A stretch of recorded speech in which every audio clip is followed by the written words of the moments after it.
Welcome everyone to Dallas Toastmasters. It is January 27th, the last Thursday in January of 2022.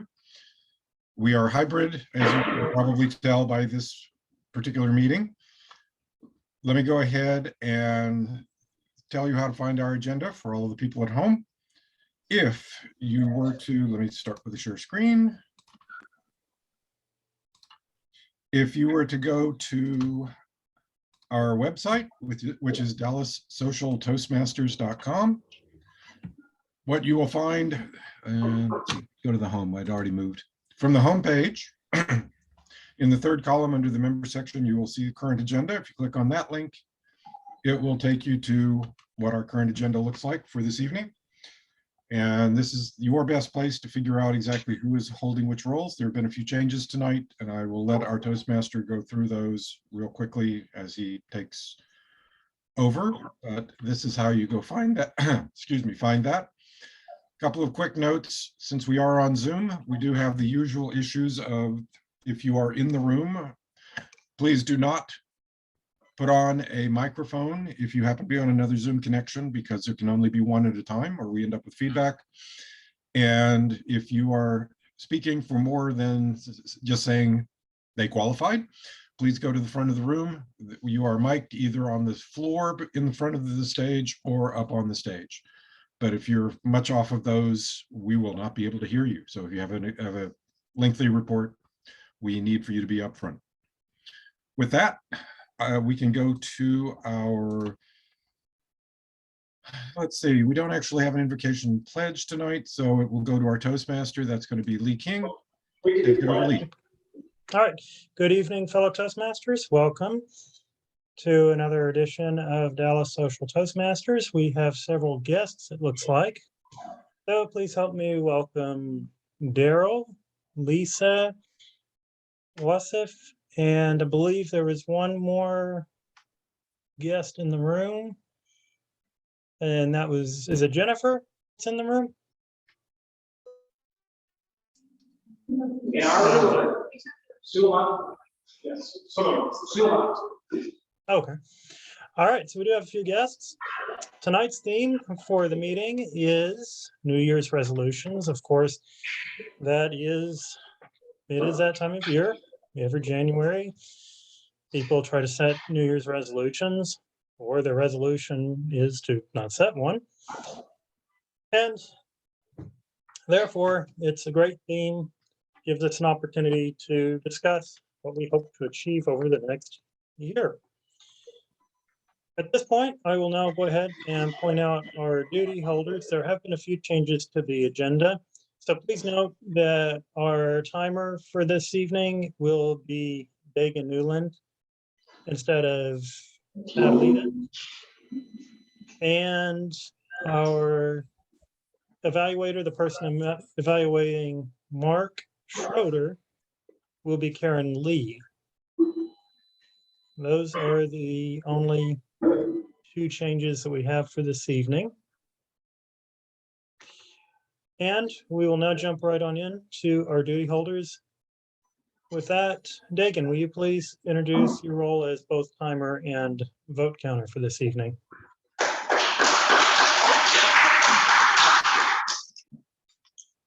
All right, first I'm going to go over timer, and as timer, I'm going to time different sections of the meeting. That'll be the prepared speeches, table topics, the evaluator, and that's it. So when they meet their minimum time, you'll get the green card. When they get halfway through the time, they'll get the yellow card. And when they get their end time, they'll get the red card, and you'll have 30 seconds to wrap up. And for table topics is 1 to 2 minutes. So you get the green at 1, 1.5 yellow, and 2 minutes the red, and have 30 seconds to wrap up. For evaluations, it's 2 to 3 minutes. So you get the green at 2, yellow at 2.5, and 3. You get the red and have 30 seconds to wrap up. Now, both the speakers and the evaluators have 30 seconds leeway on the green side and the red side afterwards. But in table topics, you must hit the green, but you do have 30 seconds leeway after the red. And of course, I will be giving my time report when called upon. As for vote counter, during this section of the meeting, you'll be asked to vote. And today we only have one speaker and one evaluator, so we will not be voting for those 2 segments. But for table topics and the best of big 3, you'll be asked to vote. And you'll just tally your vote on the slip. For the people out here in person, just put the name of the best table topic, you put that in the container there, the blue glass. And based on the big 3, you'll do the same thing. And people online, I am logged in on my iPad over there on my desk, on my table. So you can send me your private vote to Dagan Newland there in the chat, and I will tally them all up and let everybody know what the winner is at the end. And of course, here in person, if you have any comments for anybody here in the room, you can also make a comment there and I'll give them as well. And online, if you want to comment to anybody online, you can send them a private chat as well. So those are my 2 duties tonight. Back to you, Toastmasters. Thank you, David. Our next duty holder for this evening is Rob, who will be our grammarian. Rob, will you please share your role with us? Thank you very much. Thank you very much, Mr. Toastmaster. As your grammarian, I'm here for 2 purposes. Well, there's probably more than that, but 2 that I'm going to be specifically looking for. 1 is your use of the English language. I'm looking for core uses or exceptional uses or anything that's intriguing to myself. May not be intriguing to you, but if it's intriguing to me, I'll notate it and give a report at the end of the meeting regarding how everybody did regarding grammar. My second part that I am looking to present is the word of the day. And that is this right here, intemperate. You will also see it up here on the lectern. Intemperate is an adjective, and it's having extreme conditions, having or showing a lack of emotional calmness or control. An example of this is in a sentence, failing to fulfill his New Year resolution, Lee became quite intemperate. So again, intemperate is the word of the day. You need to use that during table topics in order to qualify to win table topics. Please try to use it throughout the rest of the meeting as well if you can, and throughout the rest of your week. Back to you, Mr. Toastmaster. All right. Our all counter for this evening is Mark Sims. Mark, will you please introduce your role?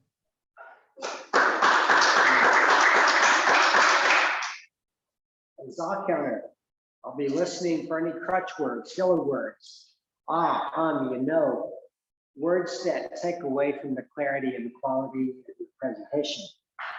If I hear that, guests be on the lookout for this. I'll make that noise. Maybe you can hear it, those joining us virtually, but I will do that. And if you hear that enough when you say, you know, it will eventually help you to lessen that habit. One occasion I will not use it is during the prepared speech we have tonight, because if you overdid it, it could really mess up some of the speech. So again, if I do this, it's not because I'm a jerk, but it's because we're trying to help them. And then I'll make a report on the ahs and the yums when I'm called upon by the general evaluator.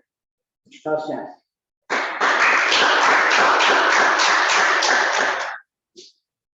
Finally, but certainly not least, our posture monitor for this evening is Madeline. Madeline, will you please share your role? Yes, thank you, Mr. Toastmaster. Fellow Toastmaster, welcome guests. As posture monitor, I'll be watching all the meeting attendees to identify unusual or distracting posture. So this could include head scratching, if you're grasping the lectern, hands in your pockets, hands clasping or wringing, hair flipping, any type of foot tapping, or just general other distracting gestures. I'll also be looking for posture, gestures, and facial expressions that enhance the speaker's points, and I'll take notes accordingly. So normally when I see distracting posture gestures, I would use the bell to notify the speaker. I'm virtual. I'm not going to use the bell during the speeches tonight. I will, however, keep track and note these types of distractions in writing throughout the meeting for each person who speaks. And that includes the big three: prepared speakers, table topic contestants, evaluators, and duty holders. I'll also note any audience member's posture if it indicates that he or she might not be paying attention to the speaker. And I'll report my results at the end of the meeting when time. So thank you. Back to you, Mr. Toastmaster.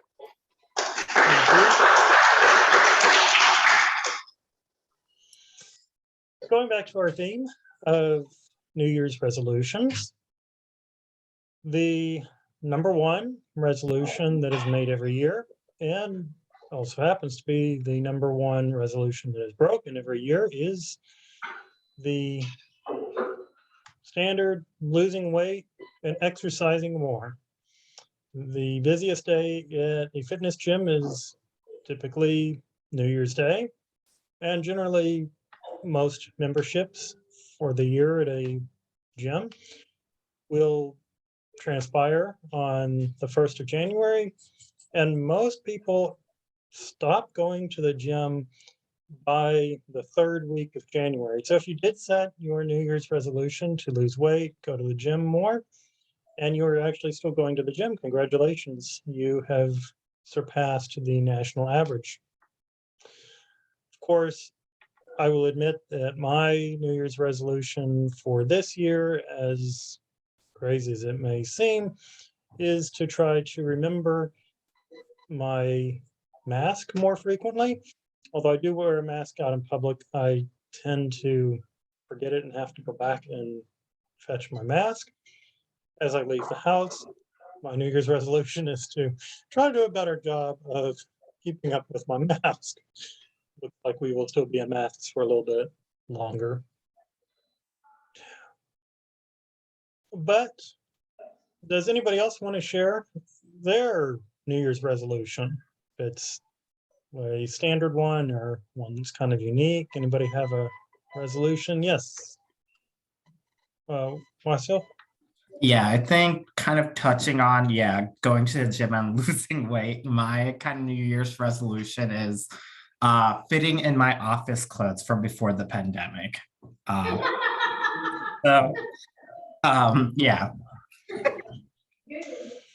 For 2 years.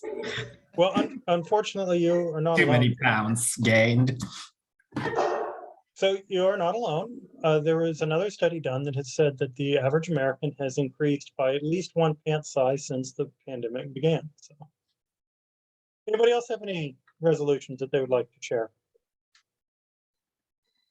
All right. Well, hearing none, I guess the only other New Year's resolution that I set for myself this year is to not catch COVID this year, considering that I caught COVID about a couple of Christmas ago, back when the pandemic was more first started, I guess, in Christmas of 2019. So hopefully I can make another year without catching COVID, even though we seem to be averaging almost one coworker a day catching it, but we'll see what happens. Moving on, we do have one speaker and one evaluator. Our evaluator for this evening is Karen Lee. Karen, will you please share with us? To be fair, Karen does not know what the goals are Actually, because Karen she does just not know. became the evaluator. Okay, Karen, if you would, things have been absolutely crazy over the last 2 days. Give me a general evaluation and let me send you a form that you can fill out later. Since we have the recording, you can always go back through it, and the time will be 5 to 7. I'm going to force myself to fit that. okay. Well, with that, I will go ahead and just introduce Mark for his speech. Mark.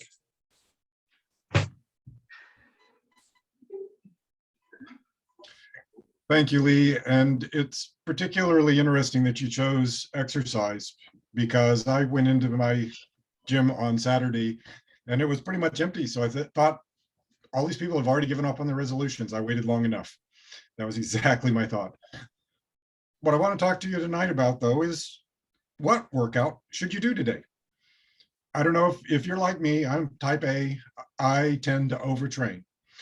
Doesn't matter whether I'm doing too much weight or trying to do something too often, even if it's running every day when I know I really shouldn't. And ultimately that just stresses my body, and it does not help me reach any of my fitness goals. At some point, there's a diminishing returns. So how do you know when it's time to take a break? The answer is, first of all, you have a lot of sensors in your body that will tell you and give you feedback as to when it is time. Things like your sleep quality, your stress level, and how optimal your performance is. And if you're sore or tired or stressed, then perhaps hashtag beast mode is not for you today. So the things to look for, let's talk about some things to look for. Didn't sleep enough. It turns out that lack of sleep can turn you into a drunk zombie. If you are up 17 to 19 hours without sleep, it produces effects that are very similar to a blood alcohol level of 0.05%. That's the equivalent of 3 to 4 drinks over a 2-hour period in terms of your performance and your alertness. If you didn't sleep well, yeah, don't push it. Take a long walk, maybe gentle yoga, do something a little easier. Number 2, if you're super stressed, that can impair your motor coordination, slow your exercise recovery, increase muscle tension, and it certainly raises your risk of injury. Going hard at the gym is not the best way to deal with major problems like a breakup. Sorry, revenge body people, don't do that. One way to determine what your stress level is what's called your heart rate variability. If you happen to have a Fitbit or an Apple Watch, these devices will measure this for you. Heart rate variability is the amount your heart rate varies from its normal period, and it's a measure of stress. When you're relaxed, you should have a higher heart rate variability, because when you're relaxed, there are 2 parts of the nervous system. There's a parasympathetic and the sympathetic, and whichever one is in control wins. When you're relaxed, there's a bigger gap in the heart rates in terms of their pattern. If you're under stress, then what ends up happening is that your body keeps a very regular beat, ready for that fight or flight. So if it's low, if you have a very low variability, it says you're in a stressed state, even if you may not consciously realize that. The third thing that you should watch for is if you're always sore. Okay, there is absolutely nothing wrong with going in and pushing a ton of weight, moving it from one side of the building to the other, and then saying, I'm sore the next day. That's normal, that's expected. But chronic soreness is a red flag. And if you have that, you need to take a break. You have to remember that exercise tears down muscle tissue. And that is part of how muscle tissue grows, is by that tearing down process and then building it back over time. Intense workouts, you shouldn't do those more than 1 to 3 times a week. If you're doing them more often than that, you're probably doing too much. And you need at least 2 days of rest in between. Same sort of thing. You don't have to do nothing. You can walk. Don't just sit there. Take a walk, stretch, do yoga, do something a little bit more gentle. But again, you don't have to do everything better every day. I used to go running and think I had to either go farther or faster every day. So I am very, very prone to having this problem. That's not a good way. And all it does is certainly promotes a little bit of frustration, but also injury. And I've had a lot of injuries. If you're sore, another thing you can do is consider eating some of the good carbs. Good carbs would be like sweet potatoes and white rice. They help to repair the damage that you've managed to do. And you have to keep in mind that even a 20-minute workout, a 20-minute really hard workout, can increase your sleep needs by up to 3 hours. So in summary, what's the best workout for you today? Well, the answer is going to be listen to your body, because you have sensors, sleep, stress, and if you're always sore, that says it's time to take a break. Beast mode, only do that 1 to 3 times a week, and 2 days or more of rest in between. Those are good guidelines. They will give you better performance over time, and they will keep you from having injury while still meeting your fitness goals. Mr. Toastmaster. Thank you, Mark. Mr. Timer, did our speaker qualify on time? Yes, he did. All right, thank you. Continuing on with our theme, and as most of us may already know, but just as a reminder, when setting New Year's resolutions, it is important to set SMART goals along the way. And of course, SMART stands for specific, measurable, attainable, and a timeline. So in other words, a good SMART goal would not be to lose 50 pounds over the next year. Rather, several SMART goals, better SMART goals would be to lose 2 pounds a week for the next 8 weeks, because that's much more attainable and much more measurable. As you meet those goals, you will be motivated, as opposed to feeling rather depressed when June rolls around and you're not magically 25 pounds lighter because now you're halfway through the year. There are a number of other goals, of course, that we set for ourselves that should be broken down into smaller goals. So just remember, as you are trying to set a New Year's resolution, use those SMART goals to help guide you into successfully completing your long-term goals. With that, I will now move to our table topics master, John Vessels.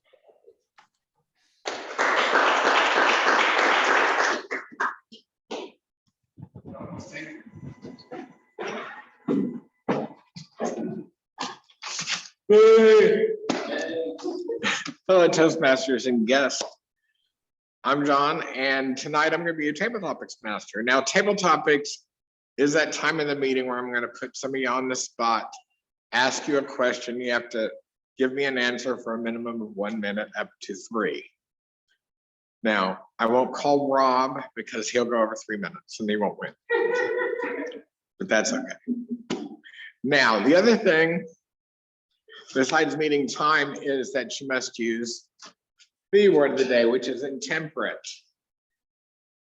So, must be time and must use the word intemperate in order for you to qualify for a ribbon.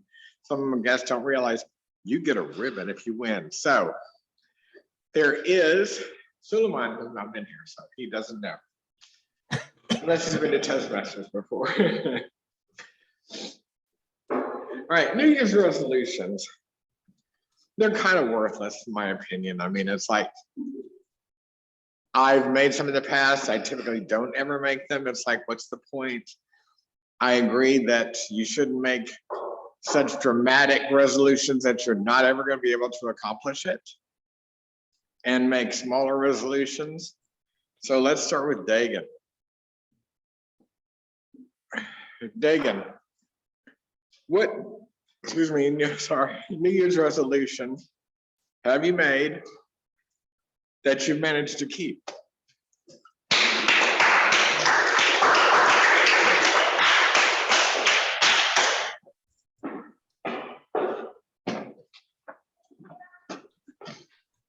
Well, that's a wonderful question there, John. I'm kind of like you. I don't really make resolutions, but I don't really like the word resolutions because really most of us, you think about it, every time you made a resolution, how many times have you actually kept it, or at least for an extended period of time? Maybe the first month or 2, but then it kind of fades away. And I like to think more of goals. Well, goals, not you gotta keep goals because goals are more acceptable and easier to deal with and think about. Because like when I first started my YouTube channel, I had a goal of getting 1,000 subscribers. Of course, that's everybody's YouTube goal when they first start a YouTube channel, to get that 1,000 subscribers so they can monetize. And I hit that. It took me a lot of preservation and endurance, and I went through it and kept going. And it's not temperate. So if anyone, yeah, just think about goals. Just keep it the goals, not your New Year resolution, because nobody keeps New Year resolutions. But you can keep a goal. Goals are more realistic to maintain. Back to you. Snag a day.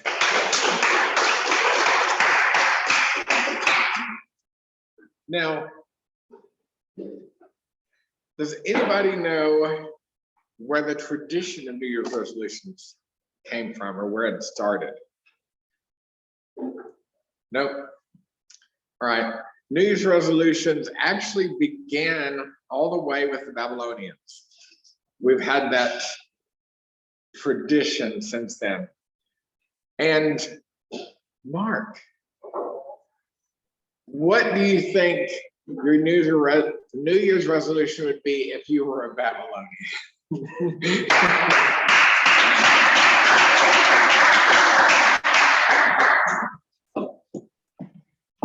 This may be very intemperate because I'm totally stumped. If I were a Babylonian, I guess I would want everyone to know where my country was located at. I'm not sure if there's a country called Babylonia or not. So good luck finding me or where my hometown is.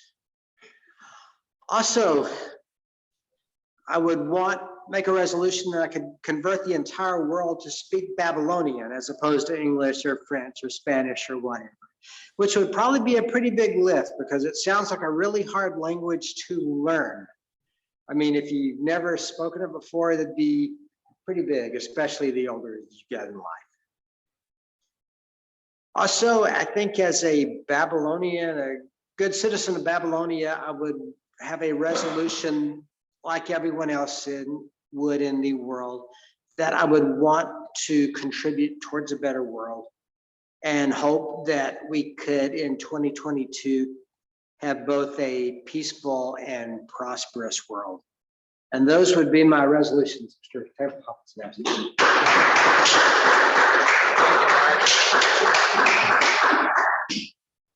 Well, from what I've read, the Babylonians, their typical New Year's resolution was to return the farm equipment that they borrowed from their neighbor last year. Now, I mean, maybe they're just making that up, but that was just a common thing. Because most of them were agrarian. Babylonians were very agrarian. And so that was not uncommon. It's like you borrow somebody's tools. It's like, hey, maybe I ought to return my tool next year, okay? But it got carried on past the Babylonians into the Romans and even during the Middle Ages. Now in the Middle Ages, the knights of, chivalry and stuff like that, they actually had the peacock vow. And at the end of the year, they put their hands on a peacock and vowed to be a better knight for the next year. So they're pledged to be a better chivalrous person. Now, New Year's resolutions now are always, yes, about going to the gym and working out, or, losing weight, or stop smoking. I never bothered to do that one. But why do you think everybody needs to think they have to start a New Year's resolution on New Year's Day? I mean, if you want to change a habit, why is now the time to do it? Madeline.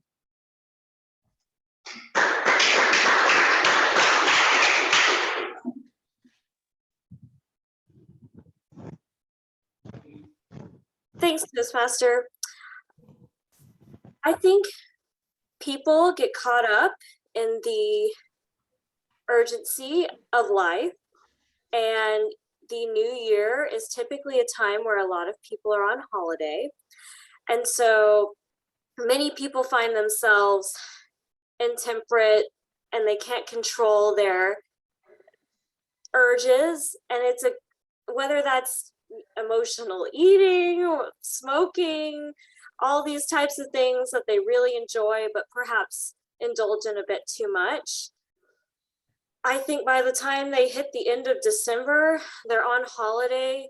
There is this opportunity as they enter the new year to kind of reset. And I think with that comes this opportunity of hope for a better self. And by carving out those resolutions and the time to create that self, it's a great beginning to a new year. So I think a lot of it's symbolic. It comes as there's a new year. And it's also the fact that, I mean, it's become almost a tradition, and it's so well known that it's almost that time of year when really you can do it whenever. You just have to make time for it. But it's kind of become a sort of cultural phenomenon as to where this is a great time of year to do it. And so even though I've actually done some research, and quarterly goals are much more effective than annual, kind of speaking to what the Toastmaster was saying, that if you splice up your goals into smaller goals, so it's not like lose 25 pounds in 6 months, but lose 2 pounds every week, then you're more likely to achieve it. So I think people are looking for some type of hope and a reset, and that comes with the new year, especially after the holidays when we've all eaten way too much. You know, we've slept a lot. It's just time for a reset. So thank you, Mr. Table Topics Master.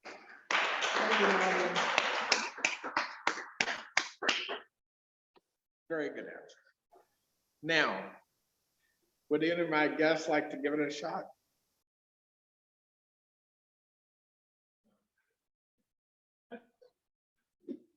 Let him do it. Make him do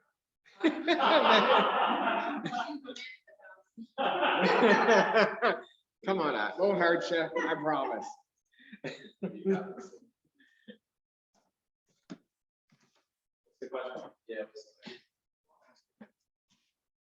All right. When do you feel that your New Year's resolution has been completed? Does it have to be the entire year, or do you just have to do it for a while and feel like you made it? Yeah. All right. So to feel if my New Year's resolutions are accomplished, I can't say that I've actually feel like I've ever accomplished one, to be honest. And in full, I've always made a good effort, but quite intemperate about the fact that I've never actually followed through.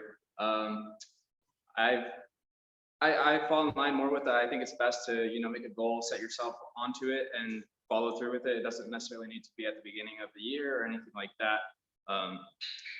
Personally, I have been really studying web design programming. So for that, I think for the last 3 years, every Christmas, because I had Christmas break off, I worked for a school district. So I had the whole 2 weeks off. I was like, this is it. I'm going to do it. This is my time to learn. And I did absolutely nothing productive. And I've spent the last month since we moved here from Florida, and I've been really grinding it out, and it had nothing to do with New Year's resolution or anything like that. But I've been proud. I've really been sticking to it and doing my best. And I think when you put your mind to it, you can do it. You just got to stick with it. So that's what I got.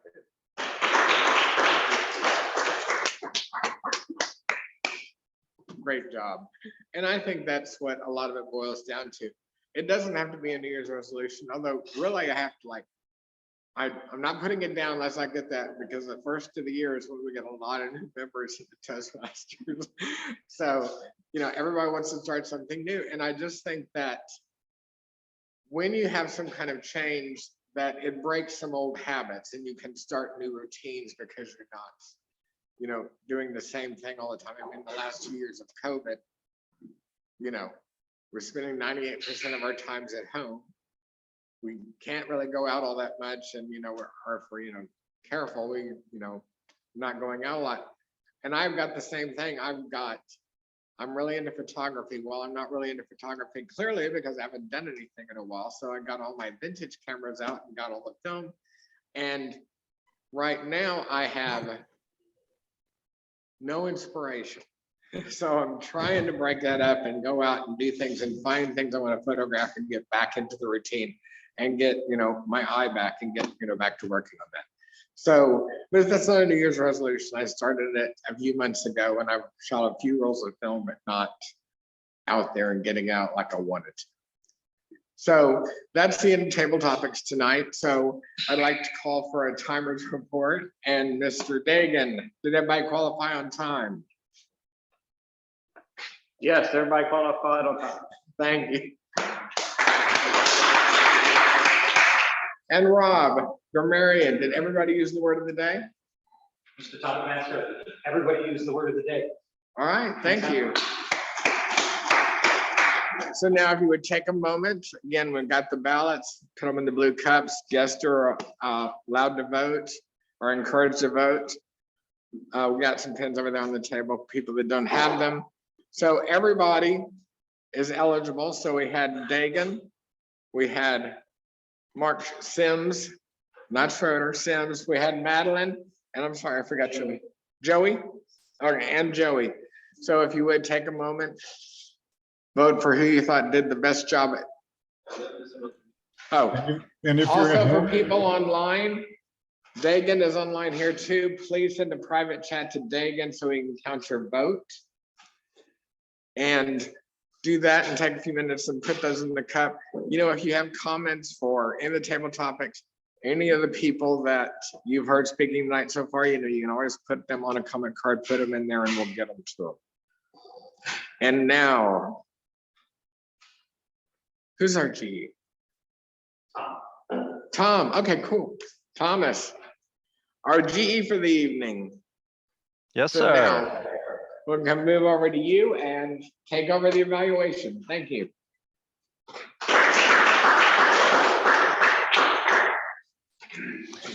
Thank you, John. So I'll try to not become too intemperate in my remarks, especially when I talk about how we had to adapt to changing circumstances and COVID and all of that. But first of all, I heard that. Our Zoom call, I noticed, started about 6:30. So Rob and folks in the room who got there early to get things set up, thanks very much for doing that. I noticed it took a while to get the audio issue resolved. So getting there early really made a big difference. Also, I noticed we had all eight of our remote participants were online on the call at the time it started at 6:45. So thanks to everybody for being punctual and enabling the meeting to start on time. And Lee, I noticed there was some discussion about that at the beginning, and you plowed ahead, said, let's do it. Let's start the meeting. And the way you said that, it really struck me as strong and decisive. And I really appreciated you pushing forward and getting the meeting going. An observation is that in getting the meeting off the ground, the team had to adapt to quite a few last minute changes due to folks not being able to make it because of COVID or whatever reasons. And so first of all, kudos to the team for getting there early and making those changes. And also an observation, which is that for cancellation notifications, it looks like it would be really helpful both to get them in early if you're not going to be able to make it, or to also get it to the meeting organizer so that the right person knows who we'll have on tap and if we do have to change the plans at all. Hybrid meetings are always challenging, and the sound for the meeting was terrible for the folks in Ozona who were not at the stage. I think that you guys noticed that, and we talked about it a little beforehand. So an observation I had that might make it easier while we're doing the hybrid meetings would be at the beginning of the meeting when I think there was some conversation between Lee and folks in the room. The folks in the room weren't up at the lectern or even just right in front of the stage where the mic was strongest. So it might make sense if you have to have a dialogue between remote folks and people in the room to have somebody up there at the lectern or in front of the stage who can just act as a translator or a buffer so that those of us who are remote can hear what's going on in the room if there are various people in the room who are answering or responding to questions. Just an observation. Another one of the things I really liked, Mark, when you got things kicked off is you gave guidance, you gave some tips for best practices for remote attendees and folks in the room that are really unique to making these hybrid meetings work. And I thought that was really a helpful way to get things going. One of the things that might be useful to add I don't know if it's feasible or not, but I'll throw it out as a suggestion, is when somebody remote has the floor, like when Lee is speaking, or Madeline, one of the others, is it feasible to mute the microphone in the room? Because it's really loud when like a chair scoots or something like that. And it kind of drowns out the speaker. And it's not really practical to tell people in the room, don't move your chairs, everybody be really still. So I don't know if that's feasible or not, but I think that might make the remote work a little bit better. I found Mark's talk quite useful. I learned quite a few new things and helpful things, and it also piqued my interest to learn a little bit more on some of those. I thought resolutions, for me anyway, was a great topic for January. So Lee, thanks for teeing that up. That's something that everybody has experience with and opinions about. Also, I heard from John, our table topics master, I loved some of the questions. The question about what would your resolution be if you were Babylonian, that was, I think, the most original and most difficult question that I have heard in the, I don't know, 6 or 8 months that I've been coming. I was really impressed with the thoughtfulness of the originality of the question, and really glad to see that you gave it to an accomplished speaker like Mark. I think I would have really struggled with that one. Also, I learned something new, the peacock vow. I'm not sure when I can use that, but I'm going to be working on trying to work that into a conversation somewhere. That was really interesting. Another thing I jotted down that I wanted to do was to give a shout out to Joey for taking a table topic and using the word of the day, intemperate. That was really nicely done. And then the last thing I wanted to point out that I observed is after the table topics, when John called for Timer's report and grammarian report, I thought it was super helpful and also really observant of Dagan and Rob to really quickly come up right in front of the stage there, right in front of the mic so that we could hear you when you gave your reports. So thanks very much to both of you. That was actually really quite helpful. So that's all for me from the general evaluator. Would you please go ahead and get an evaluation for our prepared speaker and duty holders? Oh, okay. Thank you. I didn't realize that was part of the job. Okay, so let me get, first of all, let me call Karen to get a speaker's report for Mark.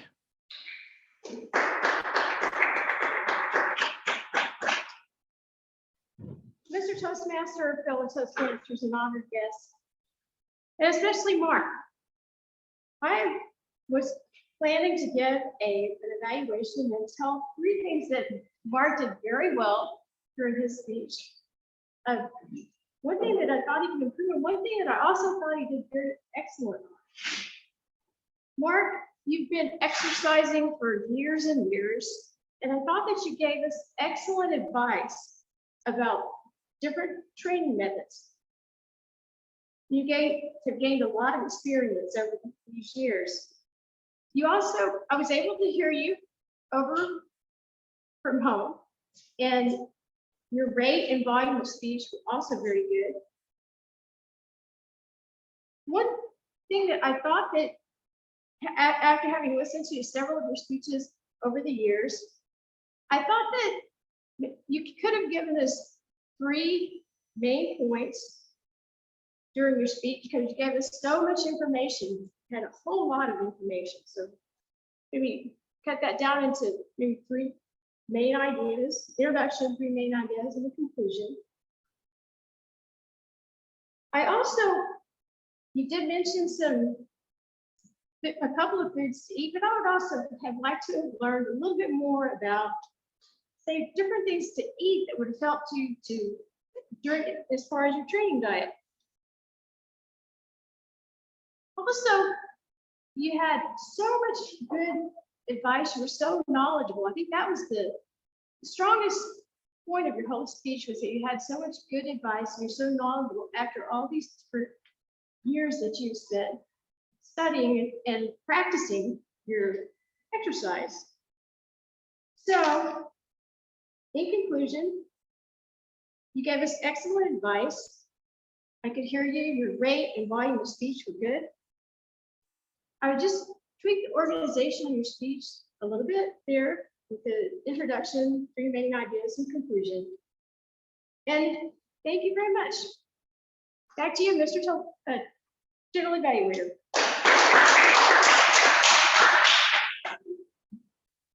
All right, thank you. So Madeline, our posture monitor, could we get a report from you? Yes, I thought everyone did really well. I didn't notice any real large negative distractions, except my head was really itchy, so I noticed me scratching a lot. But I did notice some positive gestures as well. So I like Mark, during your speech, when you just kind of use like your hands when you clasped your hands and when you said first of all, or you showed your Fitbit when you were talking about heart rate variability, and you just had good appropriate hand gestures that went well with your speech. I also noticed this for John Vessels and Mark Sims. And Joey, awesome job. I didn't notice any distracting gestures. You did a great job with your hands. So overall, very good job. Thank you, Madeline. Rob, could you give us your grammarian's report?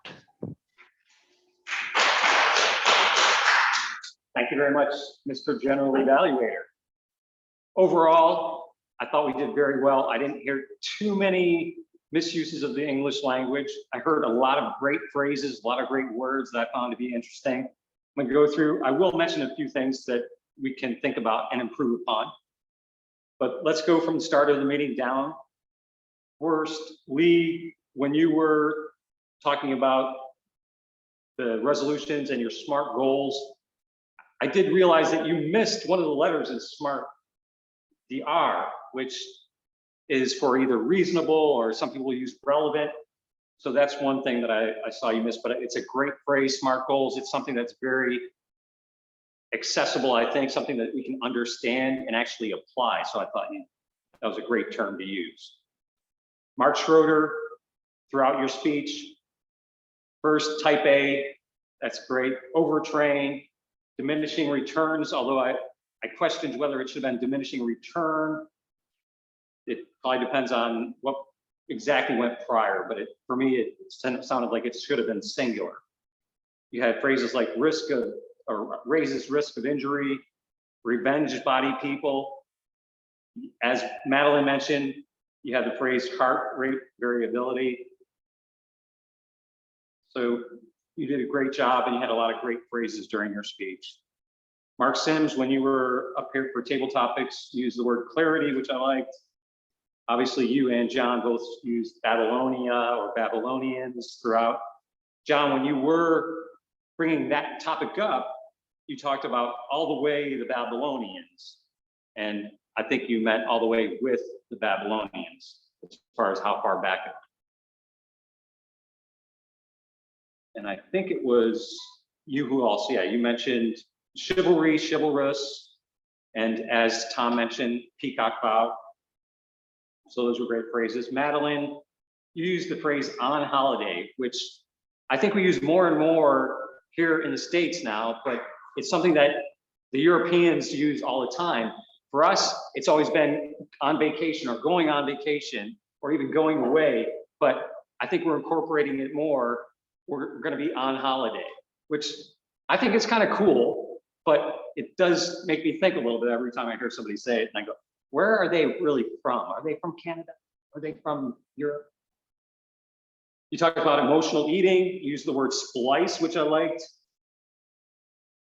Tom, during your evaluation or your general evaluation, you used the word of the day, intemperate. Obviously, everybody during table topics used that word, so great job for everybody there. Karen, when you were giving your evaluation to Mark, you were talking about how you could hear him online.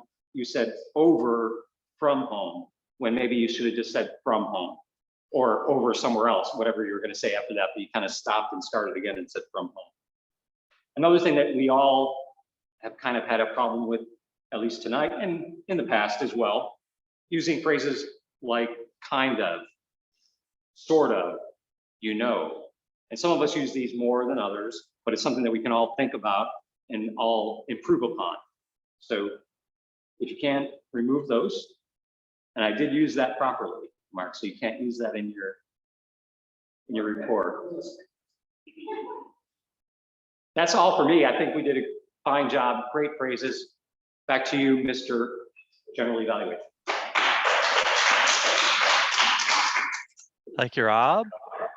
How about Mr. Sims, our counter? Can you give us a report?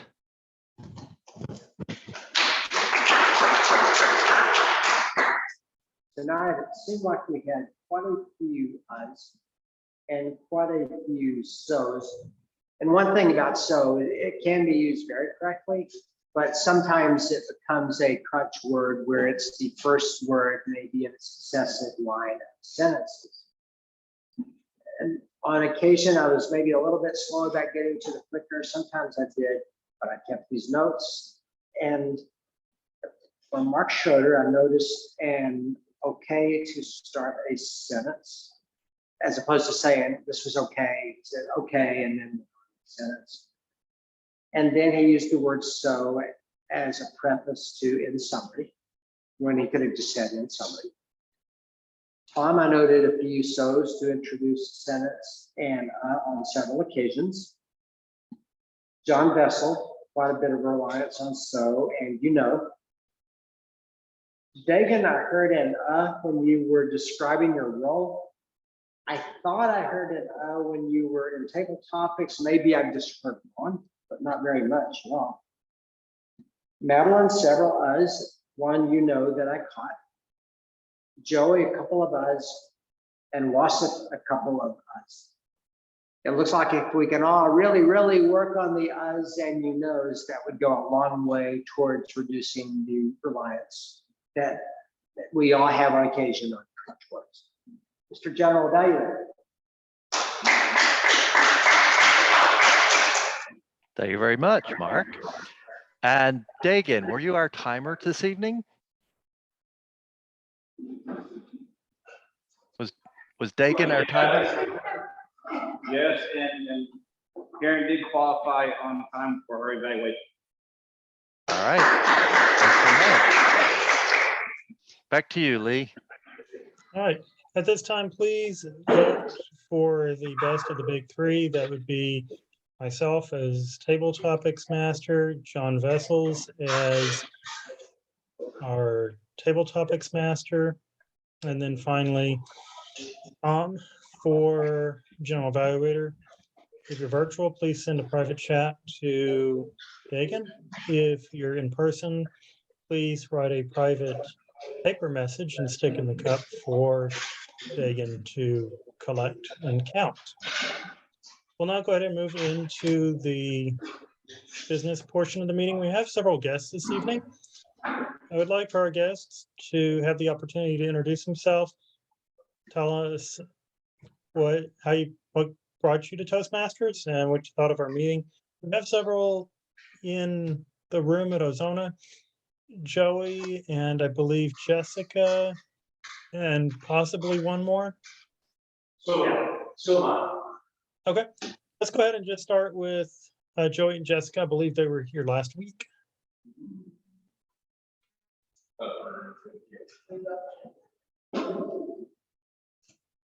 Okay.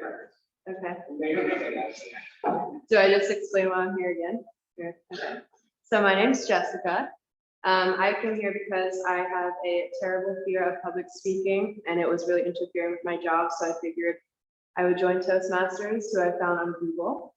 And I just thought that it really helped me to not only improve my speaking, but my posture, my crutch words, and I guess that's really the majority of it. So I thought it was awesome. I really want to. I need to courage up and take the opportunity to jump up here when I can, because that kind of defeats the whole purpose of not being here. But I think it's awesome. I think you guys are all supportive and give amazing constructive criticism, which I really like. So it feels great.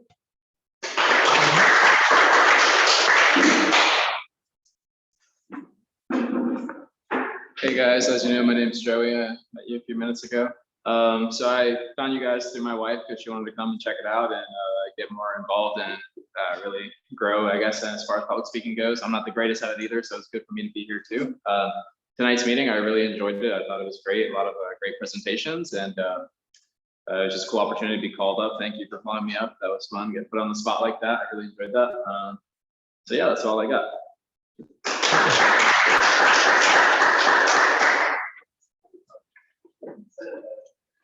Hi, my name is Solomon. This is my first time ever at any Toastmasters.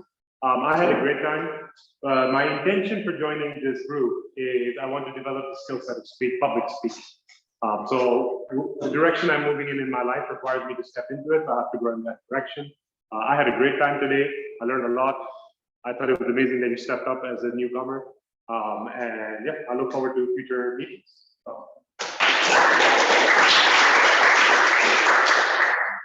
Thank you. Moving to our virtual guests, we'll start with Daryl. Daryl, I believe you've been with us before as well. This is my first time, but it is my, yeah, it's my second Toastmasters group. Part of my New Year's resolution was to find a group that I felt comfortable with, where I could really work on my public speaking. And so I'm doing kind of a little bit of a tour and meeting with different groups to find one that I feel kind of fits what I'm looking for. Larger groups are better. I think it's pretty easy to talk to one or two people, but being in front of 15 and 20 people is a little bit different story. So I'm just trying to find the right group for me. And I appreciate being able to sit in and kind of, watch the group as they do their evaluation and do their speeches. Yeah, thank you very much. Next, we have Wasif. I do believe you have visited us before. Yes. Yeah. So Wasif, this is I think my third Toastmaster as a guest. I'm kind of in talks with Mark to fill out my application form to join this group. So yeah, I'm excited. And part of the reason why I'm joining is because to kind of improve on my public speaking and communication skills, both personally in terms of personal growth and for my career. So yeah, thanks for having me. And hi, everyone. Happy New Year's. And finally, and certainly not least, we have Lisa. Yes, hi. So this is my first interaction with Toastmasters ever. I didn't really know much about the program at all. My boss basically is throwing me into it. I have been thrown into a supervisor role very quickly at work, and I need to improve on my public speaking skills. I'm running a lot of meetings and things like that. So I need to improve in those topics in those areas. So I'm looking forward to learning and getting better at it. Yeah, thank you very much. A couple of announcements. First of all, we did discuss as officers as far as the upcoming month of February, our meeting formats. Obviously, things are still pretty high as far as COVID goes. We've got a couple of members that have COVID. And we've really actually, since we've started, we've been averaging about one member a week, at least one member a week testing positive for COVID. We certainly don't want Toastmasters to become a COVID hotspot super spreading event. So we will continue with hybrid, at least for the month of February. If you're not feeling well, please join us via Zoom and don't come in person. Also, if you do feel a little more comfortable being virtual for various reasons, if you've got medical concerns or anything like that, certainly we'd much rather you join us through Zoom than miss out. We will continue to monitor the situation throughout the next month. So far, it sounds like, and it looks like the data that UT Southwestern has projected has upheld, and we have actually hit the peak of Omicron at this point, and the numbers are starting to go down. We'll see what happens over the next month, and we will take a look at that time and determine if in March we will continue hybrid meetings if we are going to go to strictly in person. Eventually, the goal is to go back to strictly in person, obviously, because that is, after all, what Toastmasters was designed for. I don't think we have any plans on going fully remote at this point. With that said, we are moving into contest season. The Area 33 contest is February the 19th. That is a Saturday, which means that we would need to have our club contest on February the 10th, week after next. And this contest will be evaluation and international speech. Evaluation is simply, we will have a test speaker. You will have time to prepare some notes and give an evaluation. And for international speech, that is a 5 to 7 minute speech. It can be on anything that you would like it to be, except usually it is traditionally more of a motivating speech, but there is no requirements. You can certainly give a 5 to 7 minute humorous speech if you'd like. Again, usually it's the more inspirational ones that tend to win. In order to compete in international, you do have to have completed either 6 manual speeches in the traditional legacy program, which there are very few of us left in this group that are part of the legacy program. Most people are in pathways, which means that you do have to have completed your second path prior to the club contest. With all of that being said, if you're interested in competing in either of the 2 contests, please email and let Rob know by next Wednesday so that we know going into the meeting next week if we have enough contestants to compete or not. If we only have 1 person interested in each category, then there is no need to have a contest. Those people will speak and practice. But if we have 2 or more people interested in either one of the 2 categories, then we will have a contest. With that being said, the district, all members of District 50 did have the opportunity to vote for if they want contests to be in person or hybrid. I'm sorry, not hybrid, virtual.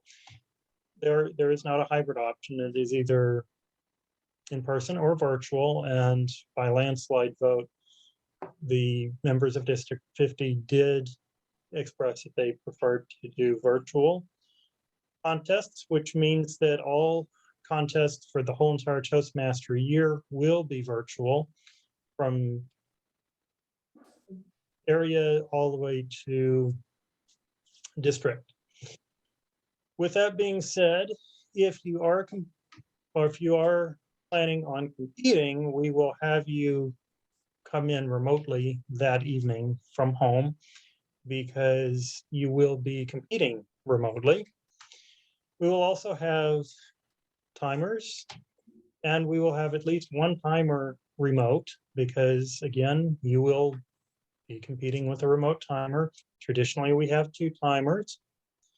Based on all of that information, we will better determine if that meeting on the 11th will be hybrid or totally virtual. So it is possible that we will have 1 virtual meeting on February the 10th. If, for example, we have several contestants, we take out the timers, the target speaker, and it looks like there might only be 1 or 2 people in the room at Ozona, then we will bring everybody on Zoom. It might be easier. I will also ask the contestants if they are comfortable with a hybrid or if they would prefer strictly Zoom. In order to do a hybrid, I think out of fairness, we need a unanimous consent among all contestants that they're comfortable with hybrid. So if we have 1 contestant that prefers strictly Zoom, or if they test positive and have to be on Zoom, then we'll have no choice but to go fully remote on the 10th. So that's kind of the plan for contests. So please just remember, step 1, go ahead and email Rob if you're interested in competing. Rob will also be reaching out and asking for helpers. We'll of course need a Toastmaster for that evening, which again really needs to be Zoom, but as we've noticed, the sound kind of comes and goes. And timing is very critical, obviously, in contests. So we'll go from there.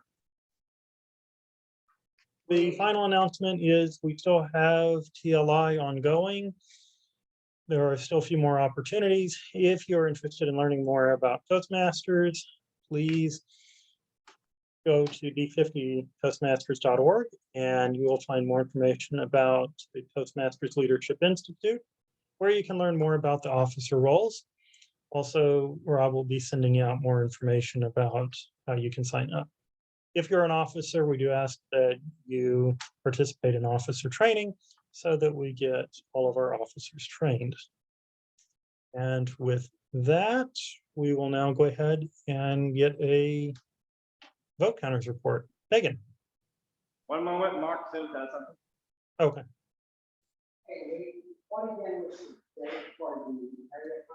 Sorry, you need to step back. Sorry, what? What again was the date for the area contest? The date of the actual area contest is Saturday, February the 19th at 4 o'clock via Zoom. Thank you, sir. Yes. All right, so since we only have one speaker, one evaluator, there is no vote for that, so they all make a win. All right, so the best table topic speaker. This is pretty awesome. Go for it. Yes.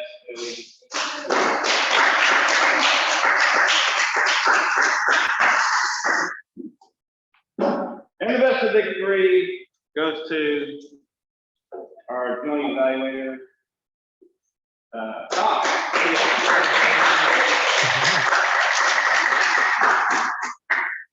All right, with that, the meeting is adjourned. Thank you for joining us.